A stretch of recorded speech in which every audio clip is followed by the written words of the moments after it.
ఓం శ్రీ గణేశాయ నమ. శ్రీ జ్ఞానసరస్వత్యై నమ. శ్రీ గురుభ్యో నమ. శ్రీ మహాగాయత్రీ మాత్రే నమ. శ్రీ మహాగాయత్రీ మాత యూట్యూబ్ ఛానల్కు అందరికీ సాదర స్వాగతం. ఆహ్వానించువారు కాశీవజ్ర సుబ్రహ్మణ్య శర్మ, నిడదవోలు. వైశాఖ పురాణము 14వ అధ్యాయము. ఛత్రదాన మహిమ. సుతదేవ మహాముని ఇట్లు పలికెను.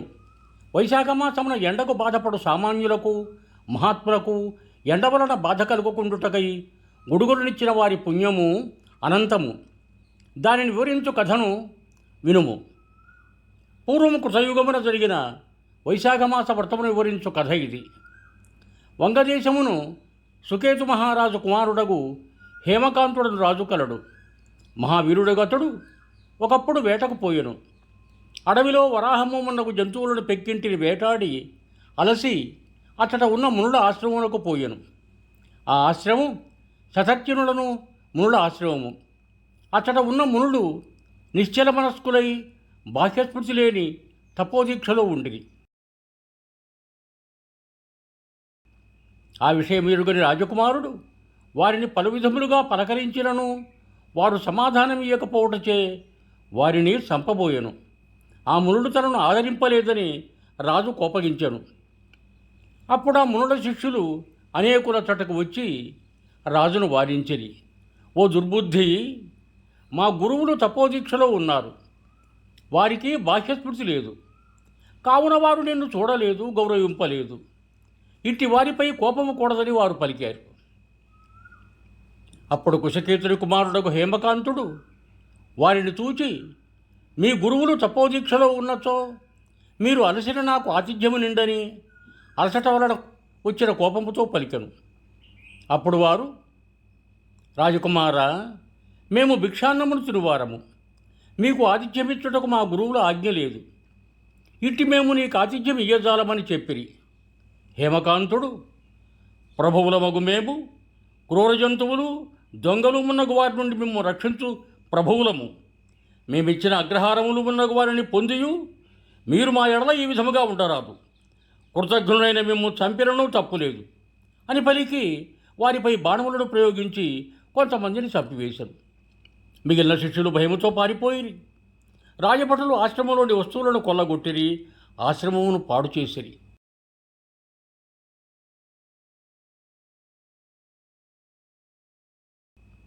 పిమ్మట హేమకాంతుడు తన రాజ్యమునకు మరలిపోయాను. కుశకేతువు తన కుమారుడు చేసిన దానికి కోపించెను.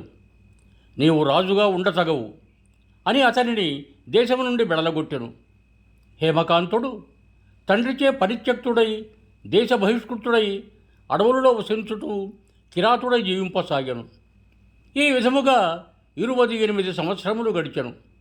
హేమకాంతుడు కిరాత జీవనమునకు అలవాటు పడి కిరాత ధర్మములను ఆచరించుతూ కిరాతుడై జీవించుచుండెను. బ్రహ్మహత్యా దోషమున నిలకడలేక అడవులు పట్టి తిరుగుతూ జీవించుచుండెను.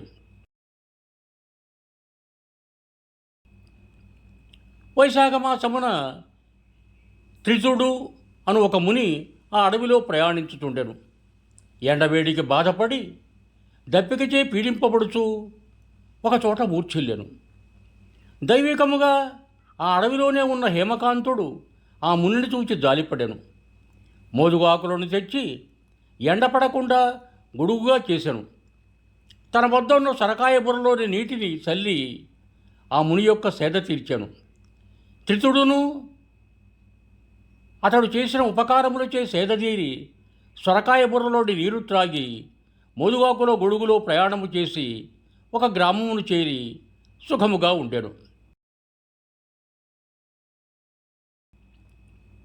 హేమకాంతుడు వ్రతమును ఆచరింపకపోయినను జాలిపడి త్రితునకు గొడుగును కల్పించి నీటిని ఇచ్చుటచే వానికి గల పాపములన్నీ పోయెను. దీనికి హేమకాంతుడు మిక్కిలి ఆశ్చర్యపడెను.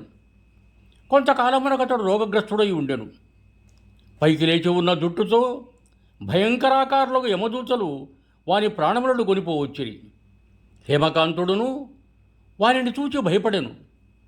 వైశాఖమున మోదుగాకుల గొడుగును సొరకాయ బుర్ర నీటిని ఇచ్చిన పుణ్యబలమున వానికి శ్రీ మహావిష్ణువు స్మృతికి వచ్చి విష్ణువును స్మరించెను.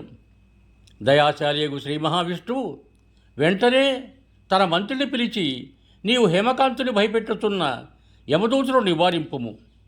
వైశాఖమాస ధర్మమును పాటించిన హేమకాంతుని వారి నుండి రక్షింపము.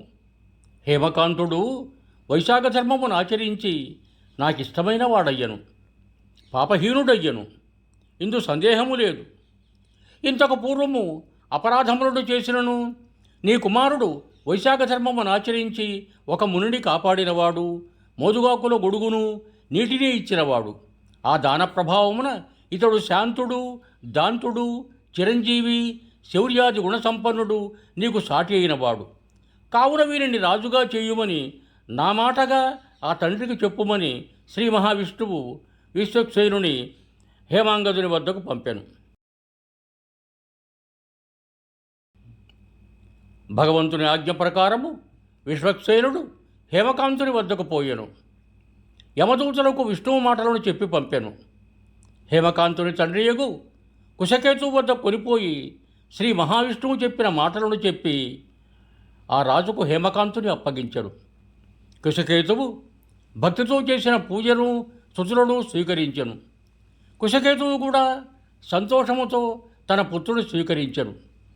తన పుత్రులకు రాజ్యమునిచ్చి విశ్వక్సేనుని అనుమతితో భార్యతో పాటు వనములకేగి తపమాచరించబోయెను. విశ్వక్సేనుడును కుశకేతువును హేమకాంతుని ఆశీర్వదించి విష్ణు సాన్నిధ్యమున కరిగెను. హేమకాంతుడును మహారాజైనను ప్రతి సంవత్సరము వైశాఖమాసమున వైశాఖ వ్రతమును దానికి చెందిన దానములను చేసి విష్ణుప్రీతికి పాత్రుడయ్యను. హేమకాంతుడు బ్రహ్మజ్ఞాని అయి ధర్మ మార్గమును అవలంబించి శాంతుడు, దాంతుడు, జితేంద్రియుడు, దయాస్వభావి అయి అన్ని యజ్ఞములను చేశాను. సర్వ సంపదలను పొంది పుత్రులు పౌత్రులతో కూడిన వాడై సర్వభోగములను అనుభవించెను. చిరకాలము రాజ్యమును చక్కగా పాలించి విష్ణులోకమును పొందెను. శృతకీర్తి మహారాజా, వైశాఖ ధర్మములు సాటిలేనివి, సులభసాధ్యములు, పుణ్యప్రదములు, పాపమును దహించునవి, ధర్మార్థ కామమోక్షములను కలిగించునవి. ఇట్టి ధర్మములు సాటిలేని పుణ్యఫలమునిచ్చునని శృతదేవుడు వివరించెను అని నారదుడు అంబరీషునకు చెప్పాను. శుభం భూయాత్. సర్వే జనా సుఖినో భవంతు. ధన్యవాదములు. మీకు నా ఈ వీడియో నచ్చినట్టయితే దయచేసి ఒక లైక్ కొట్టి మీ బంధుమిత్రులకు కూడా నా ఈ వీడియోను షేర్ చేయగలరు.